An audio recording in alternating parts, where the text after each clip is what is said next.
I am CW2 Trotta, the Brigade Information Collection Manager, and with input from Captain Hasseltine, the Squadron S2 for 6-1 Cav, I'm going to talk about the intelligence requirements flow and how the information that a scout on an OP reports influences the commander's decision points, and then transition to the rest of the basics of information collection as it relates to a BCT. Listed on the screen are all the references that we will talk about today. Starting off, I want to talk about the concept of collection and where all the units in the BCT fit in. Shown in the image is a graphical depiction of a piece of terrain with the intelligence handover lines overlaid on it. In a date scenario, collection assets belonging to echelons above brigade will conduct collection out in front of the BCT's area of operations. The BCT's assets would be responsible for collecting behind them, and they would pass collection off to the CAV squadron.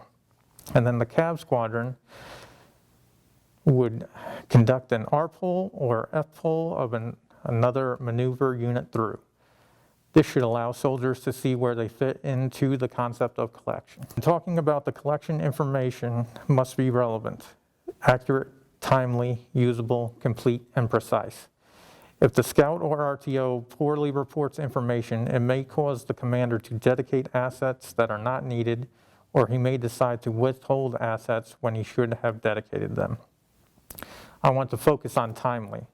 There is a piece of information you will see on decision support matrices called LTIOV, or the latest time information is of value. An example of LTIOV in planning in a date scenario when the BSB is conducting their own MDMP, the CAV squadron has already LD'd and is conducting recon. If the BSB wants to know if a route is suitable for their support vehicles, that information is only useful during the BSB's planning process. If the information is collected too late, the BSB may have to choose an alternate route. Another example of LTIOV in execution is the CAV squadron is conducting a zone recon across a large piece of terrain with a mechanized infantry battalion in the defense. Collection assets echelon above brigade are tasked to identify where the enemy tank company is positioned to aid the commander in deciding where to dedicate his tank company. Say the collection assets identify the tank company in the northern portion of the AO, and the commander can decide to position the tank company in the north to F-pull through a recon troop and destroy the tank company there. If that information arrived too late, the tank company would not be positioned correctly. The pyramid listed shows the flow of raw data that gets analyzed and turned into intelligence to answer the commander's intelligence requirements.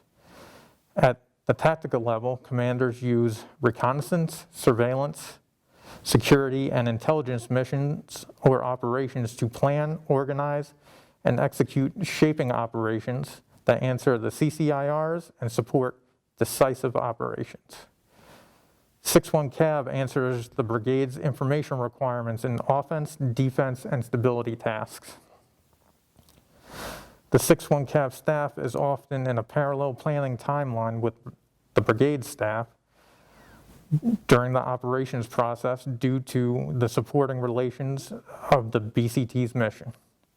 The squadron conducts parallel and collaborative planning with the BCT staff to fill intelligence gaps and provides the BCT commander with the flexibility to seize, retain, and exploit the initiative. This graph out of ATP 3-20.96 shows the flow of intelligence requirements. The squadron will nest PIR with brigade's intel requirements to best inform the BCT commander. PIRs are collection requirements about terrain, weather, enemy, or civil considerations that the commander prioritizes for decision making. The S2 makes proposed PIR with input from the staff, and the commander approves them. PIRs are open questions like, where is the enemy main body? Indicators are positive or negative evidence of threat activity that may influence a commander's course of action selection. The presence or absence of mechanized infantry company battle positions east of baseline ramps. This doesn't have to be an open-ended question. Specific information requirements, or SIRs, are a basic question that must be answered to satisfy a collection request. Generally, these tell the scout what to report location and direction of travel of vehicles along Avenue of Approach 1. I will now cover the relationship between these intelligence requirements and the commander's decision point. It may be hard to see, but on the screen is an information collection matrix. Starting in the SIR column, if a scout reports 9 armored personnel carriers in battle positions, that is an indicator that a mechanized infantry company is established in their main defensive line, which will tell my commander where the enemy main body likely is, to allow him to dedicate his armor battalion to FPOL through the Cav Squadron and destroy the enemy's main body. The table provided in FM 3-55, these are the information collectors available to the Armored Brigade Combat Team. And of course, every soldier is a sensor. I will go in depth into the organic collectors available to the intelligence warfighting function and how they relate to MDMP. Human intelligence collectors, or 35 mics, provide Army personnel with information about the enemy's forces, strengths, weaknesses, and potential battle areas. They screen human intelligence sources and documents, debrief and interrogate human intelligence sources, and participate in human intelligence operations. During MDMP, they provide information relating to civil considerations involving host nation, political, military, economic, social, information and infrastructure systems, and personalities. Geospatial engineers, 12 Yankees, are responsible for using geographic data that supports military and civilian operations for disaster relief and homeland security. They collect, analyze, and distribute geospatial information and represent the terrain and its possible effects. They extract geographic data from satellite imagery, aerial photography, and field reconnaissance. They create geographic data and compile them into maps, help commanders visualize the battlefield. During MDMP, they prepare briefs covering all aspects of terrain. Geospatial intelligence imagery analyst is responsible for analyzing overhead and aerial imagery developed by photographic and electronic means. They provide Army personnel with critical information about enemy forces, potential battle areas, and combat operations support. They produce intelligence by analyzing images, fixed and moving targets, and geospatial data. They identify military installations, facilities, weapon systems, military equipment, and defenses.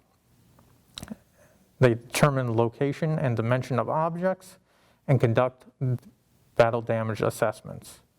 Information derived from 35 Gulfs influence the enemy's situation and possible courses of action.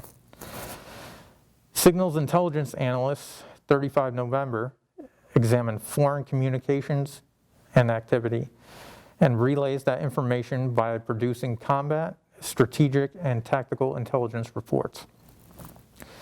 They organize intercepted messages and isolate valid intelligence.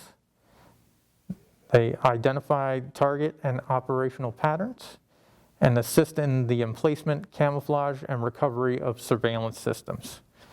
During MDMP, their input also influences the enemy situation and possible COAs.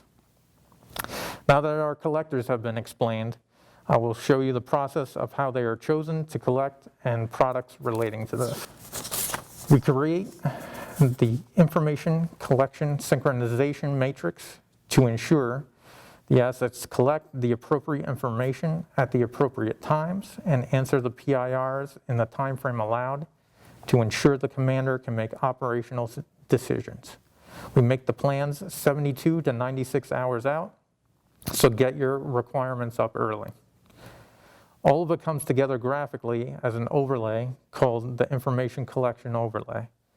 The named area of interest are collected on by tasked assets with various control measures to allow collection and provide support from other warfighting functions. As information is collected, it is processed, exploited, and disseminated as intelligence collection is then assessed to allow for improved collection during the next cycle, and the process begins again. Key takeaways are: requests for collection must be submitted 72 to 96 hours out. Information collection and reconnaissance begin while most units conduct MDMP and troop leading procedures.